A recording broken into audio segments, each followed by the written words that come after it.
नागपूर जिल्हा परिषदेतील प्रभारी उपशिक्षणाधिकारी आणि वरिष्ठ लिपिकावर लाचलुचपत प्रतिबंधक विभागाने कारवाई केली आहे। ज्युनियर कॉलेजचा दर्जा वाढवण्याचा प्रस्ताव कोणत्याही त्रुटीविना शासनाकडे सादर करण्यासाठी लाच मागितली होती।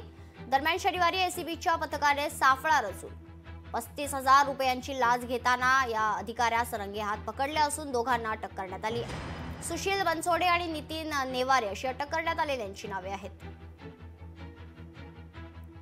कोणत्याही सरकारी कर्मचाऱ्यांना कोणत्याही कारणासाठी लाच मागितली असेल तर त्या संदर्भात आपण कोणतेही दडपण न घेता अँटी करप्शन ब्युरो नागपूरकडे तक्रार करावी। आपलं त्या लोकसेवकाला किंवा सरकारी कर्मचाऱ्याला पकडलं तर जाईलच, पण आपलं काम सुद्धा 100% वैध काम जे आहे, कायदेशीर काम, ते सुद्धा करून देण्याची जबाबदारी अँटी करप्शन विभागामार्फत आम्ही घेऊ।